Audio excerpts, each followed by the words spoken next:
Hello, it's me, and now we're continuing down our path on cuboid classification and strategy by leaving the realm of the dominoes, basically, and going towards our shapeshifters.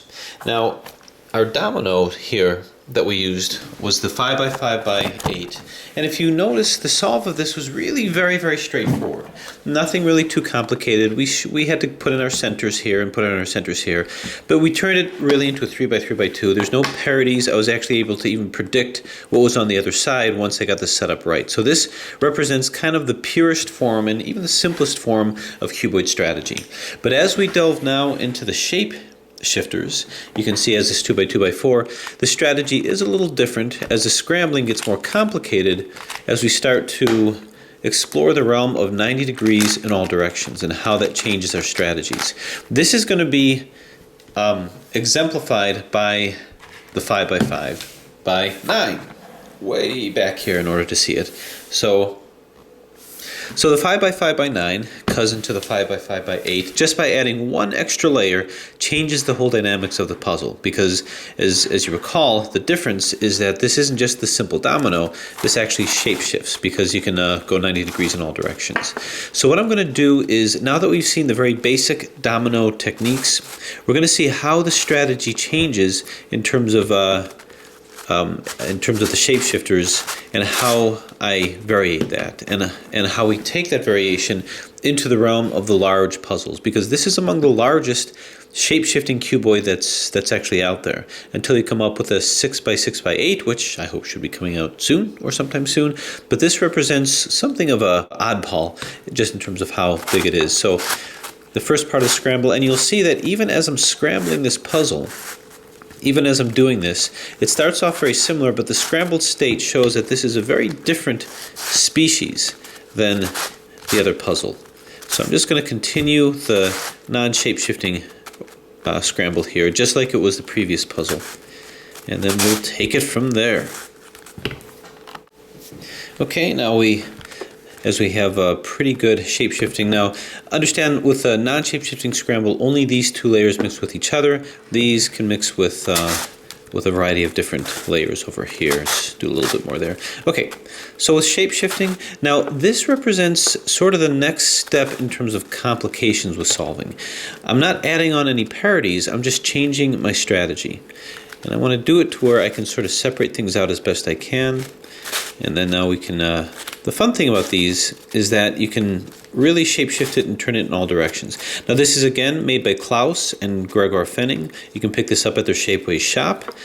This one I highly recommend, and I would even say that I prefer this to the previous puzzle, to the 5x5x8, because the movement is so good. The movement seems to be so much better. I think maybe it has to do with just the internal structure of the puzzle, but I do find this a lot easier to move. So I'm going to continue to do this, continue to do shape-shifting scrambles until I have what I believe to be something of a challenge. So, abracadabra. Okay, not too bad, not too shabby. Move these off to the end as spectators. So you can see, now this in its solved state doesn't look too different in structure than it did in the scrambled state. So, but you can see that they're totally different kinds of puzzles at this point. It's really apparent that we really have to do something very different with this. Now, understand the concept. This was all domino techniques. This is all that kind of 3x3x2 techniques. But this, because you do 90 degrees in all directions, we can actually start off with techniques similar to this. So I don't start off with getting the centers and converting it into a 3x3x2. The way you start off with the shape-shifting cuboids is you find the layer that's the lowest denominator. In this case, it's the 5x5, and then solve it exactly like a 5x5. That includes putting in the centers as a 5x5 in every direction. So I'm not defining a top and a bottom like I did here, where I put in centers here and put in centers here, then I had to do it sort of layer by layer by layer. Here I'm defining the whole thing as a 5x5, and if I solve it as such, I'm eventually going to get it back to the cuboid form, but only have a couple layers left. So as such, what I'm going to do is just start putting in centers as I would do with any 5x5. So here's the yellow, we can start off with that. Now understand, as I'm doing this, I'm only going to be able to do it in conjunction with the layers that I have access to. So what I define as edges and center is not going to be the entire puzzle. What do I mean by that? Well, you'll find out soon enough. So anyway, I'm going to just follow suit in here. Now again, I really like the movement of this puzzle. It's a lot more smooth. All right, so put this in here. This can come into here. And again, this is just the first layer, which goes pretty quickly, pretty easily, I hope. You got to be careful because some of these layers at the end, I mean, they're held on what appears to be by a string. So if I use this as a pressure piece and I push on it, it's going to seem to be very flimsy. And it's actually a very stable structure. So it's not going to rip, it's not going to break. It might bend, which sometimes freaks me out a little bit. But anyway, I'm just going to line pieces up here and then move them in. Splat. And you got to watch how you hold the puzzle too, because again, you don't want to put undue pressure on pressure points. Move this in here and move this here. And I did that so I can move it all into here. So you got to be careful what I'm pushing on. The movement is actually very good. I just have to watch how where I place my positioning. And bang. Now I have to remember what my centers are. Because this is a 5 by 5, this is my center here. I'm just going to do these that surround it.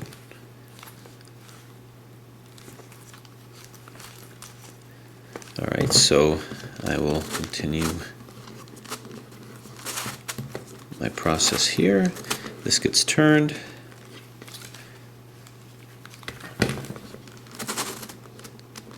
Turn here. And I'm just matching these guys up. This gets turned here. Turn.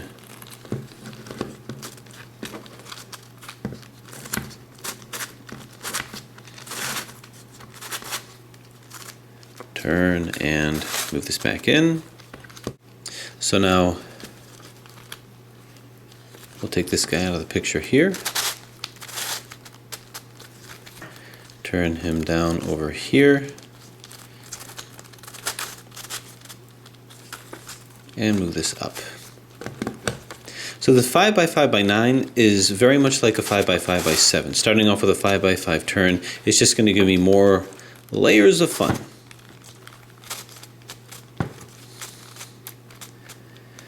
All right, and up. Because this is a 5 layer puzzle, I know exactly where the centers are. I don't have to invent any centers. All right, so I might as well work on maybe the white center over here. Just do opposites, don't have to do it that way, but I think I will. Move this like so. Move it in.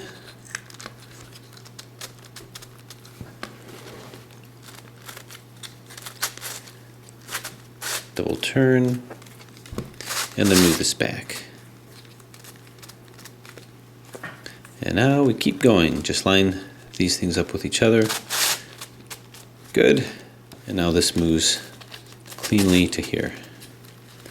Okay, to move this up to here, very typical cuboid strategy. Double turn. Bring it into this slot. Then double turn this over here. And then move back into this empty slot, putting this back into the empty slot, and thus moving this back in as well. So, and turn. All right, so I have the first two centers over here, and now I just do this. Now I do the centers along in here too. And here's green. I already have a 1 by 3 bar over here.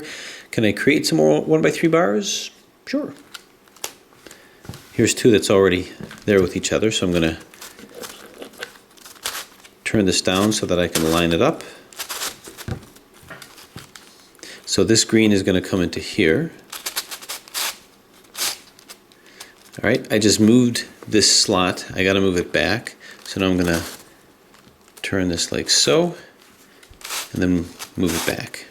Now that I have this bar over here, the one that I want to bump out, I'm going to line this up to the one that is going to stay into here. Because what I'm going to do is put it into this slot, bumping this out of the way.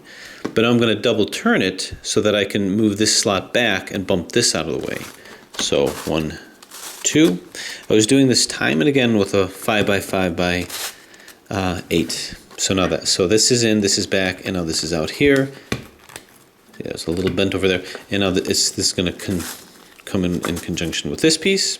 So this green comes all the way to here. Now, what I'm doing here with this puzzle, you can do with a 4 by 4 by 6 or any puzzles like that. If you have a puzzle like that, same techniques. All I'm doing right now is I'm solving for the lowest layer. In the 4 by 4 by 6, you'd be doing a 4 by 4 solve right now. I'm just doing a 5 by 5. So I moved it into that slot like that. Now I got to move it back. I got to move that slot back.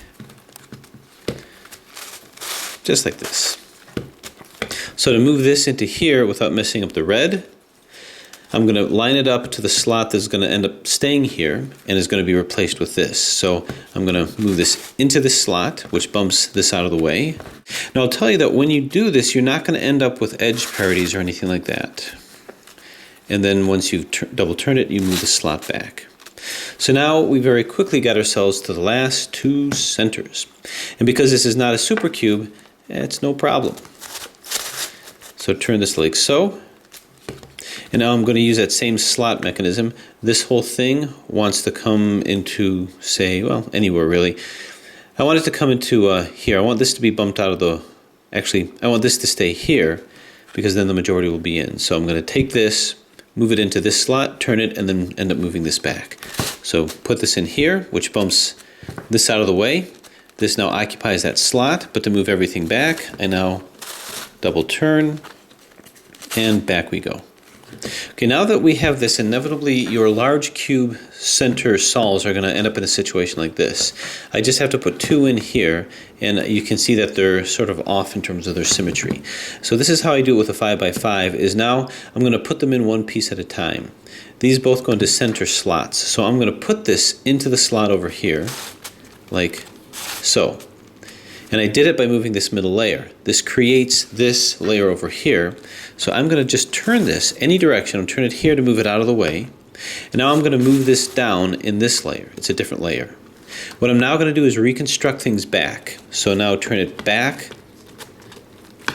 from the direction that I turned it before. Bang. And I have to remember that I moved the middle one down. So now I'm going to move that middle one back. Like so. And then the one that I created, which is down here, I'm now going to turn this back the other way here to accept this again. And pow. So the overall effect is I put that one in here. Now all I have to do is the same thing with this one. Now I'm going over this again and again and again because I don't know who's seen what, and if this is the first time you've seen this, or maybe you don't have this puzzle, but you might have a 5 by 5, this is the technique that you can use. This will come into this slot over here.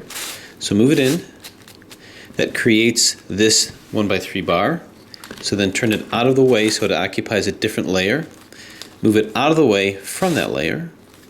And now we turn this back and just reconstruct it. Now we move this layer back in just the way that we moved it out, like so. And now you can see all we have to do is turn this like thus, and now we move this back in. Pow. And there it is. So now we have all of our centers, and that was no problem. Now the next step in our 5 by 5 solve is we do edge pairing, and this is kind of an important step. This is what I did with a 5 by 5 by 7. Do this with your 4 by 4 by 6 as well, because it's the same kind of a puzzle. Edge pairing is done by, first off, finding edges that go together. I like to do the ones that are coming out at me first because they're easy to see. For instance, here is a white and red. Here's a white and red over here. So now I can move this layer as much as I want. As long as it's not the middle layers, it won't mess up anything that I did. So I'm going to move this like so, and then place it like thus. Okay, now what I want to do is I want to take this and move it down to meet this edge over here. So I'm placing the edges that way, and I'm going to be sacrificing the edge that's over here, and I'll tell you what I mean. So basically move the whole thing down. It's going to mess the center up a little bit, but that's okay. Move this down to join this over here, then bump it out of the way. And now move this layer down again to move this completely out of the way, like so. And I'll move this layer back down here. This was up here, so you're replacing that. See if I can wrangle it in here. And now get our centers back. All right, so the overall effect is we didn't mess up our centers, but we did put this in. Now I'll find the remaining white and red to do the same thing. Now you're not going to get parity with this because you know what direction they're supposed to go. This middle layer here will tell you that this was supposed to go here. If I put this here, it would have been upside down. So there is no mystery there. If I wanted parity, I'd have to walk into it with my eyes wide open. Anyway, we'll find the other edge. Statistically speaking, it's more likely to be right in front of me, which it is. It's right over here. So I'll move this into place, and now same thing. We're going to be sacrificing this layer over here. So this comes down to match up with this. Move it out of the way. Bring this edge into place next. Again, 5x5 solves. You can do this with a 5x5, and then bring it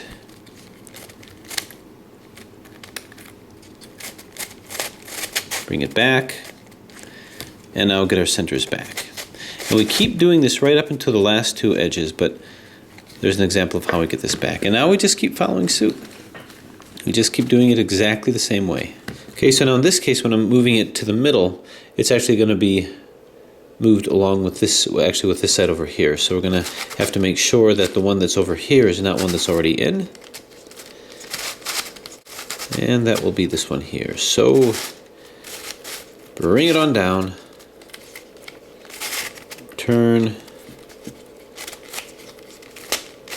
Turn. Turn and up. Considering how many pieces this has, I'm actually pretty impressed with how well it moves. So we've got these over here. Now I've got two to choose from. So this is an example of one that comes in on you, and I'm just going to show how it's really the same thing. So this is the flatter one, the one that does not have an extended edge here. So let's find the other blue and red, just to show you that, like I say, it's still exactly the same thing. Blue and red's right over here. So move this like so, move this like thus. And now we're going to put this to here. We don't want to replace it with this one. So it could get a little bit hard to keep track of what our layers are. This one is one that we can replace it with, so move this down here. So you can see we've got this in. So now turn. And we're going to turn this down to replace it with this one. Turn this in and up.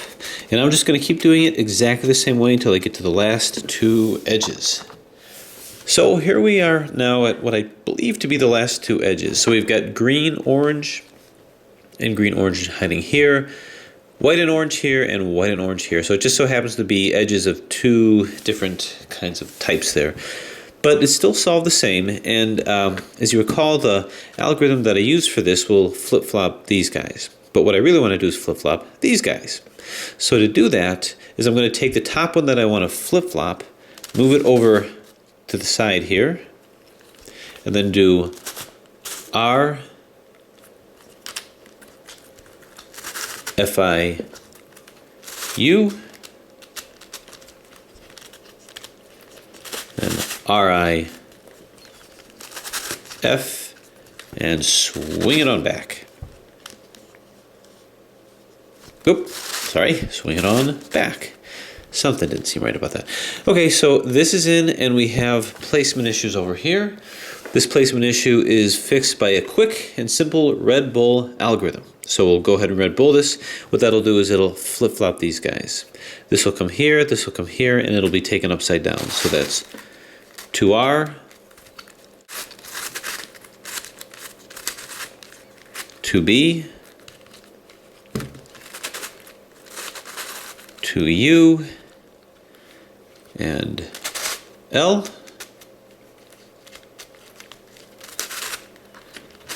2 up, RI, 2 up, R, 2 up. It's kind of hard to remember which layer I'm dealing with. What's my center and what's my edge here? 2F, R, I have to remember this is our R, 2F, and finish on up with a LI, 2B, and 2R.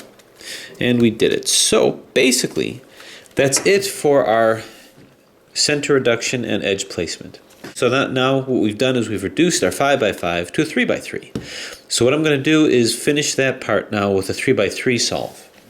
The 3x3 solve will get us back to our cuboid form. So that's what we're going to do. I might as well start off with one of these long layers here, since I've already reduced all the edges. Now recall, reducing the edges here was a combination of just placement and then placing it off to the side, with the last edge set being a set of cuboid strategies, doing corner swaps and edge swaps. With this, it was really just a matter of doing a 5x5 solve. So, moving on here, here's the orange, the yellow and red. Turn it here, here, and here.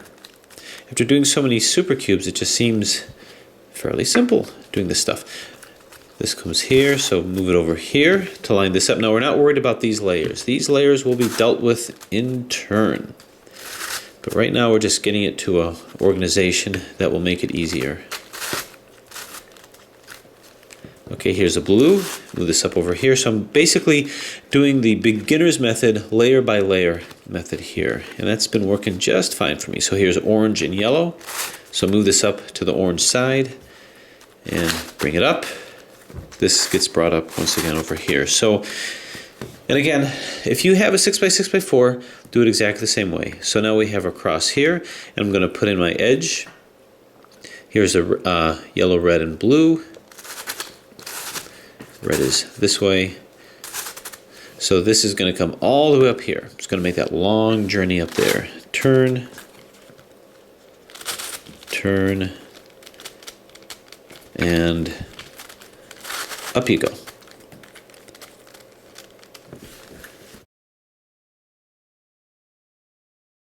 And here we go. And you're going to see what we're going to end up with after we finish our 3x3 solve.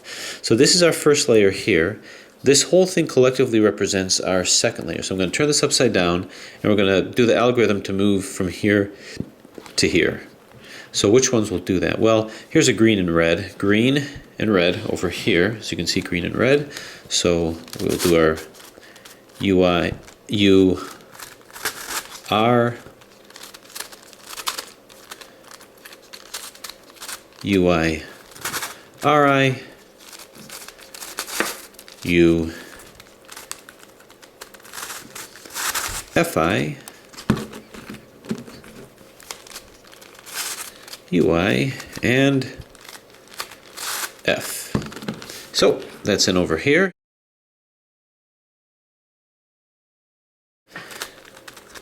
FI. So you do have to tread a little carefully with this. Now, do we have it all? Yeah.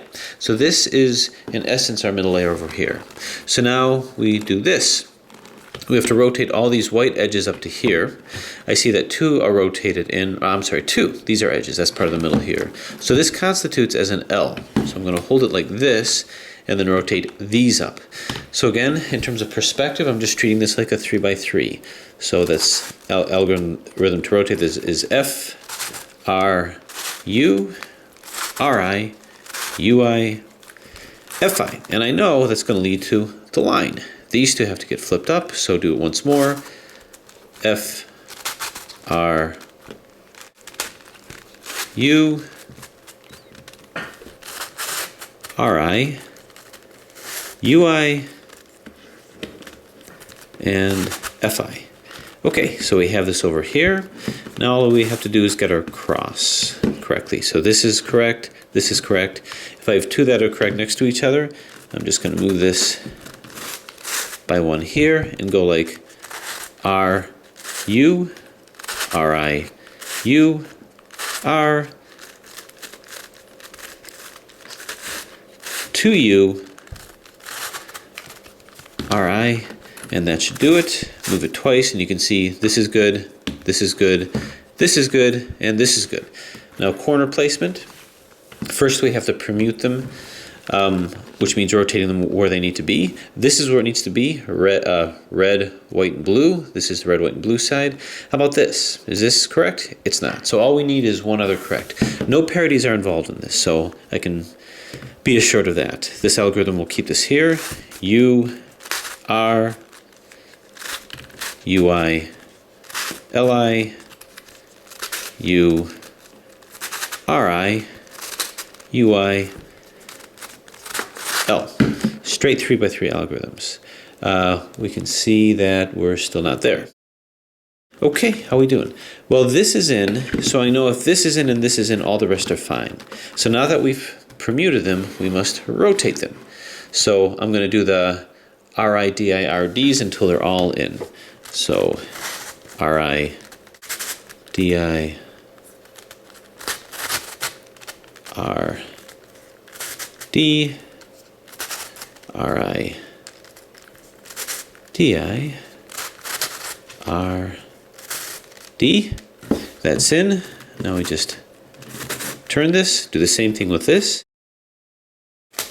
Zoom, splat, pow, kerplunk. Okay, now we just move all this in. Okay, so at the end of the day, doing the 5x5 reduction followed by a 3x3 solve took us to the cuboid form and caused certain good things to happen. This layer is in, these three layers are in, and this layer is in, which means all we have to do is get these guys in. Now, how are we going to do that?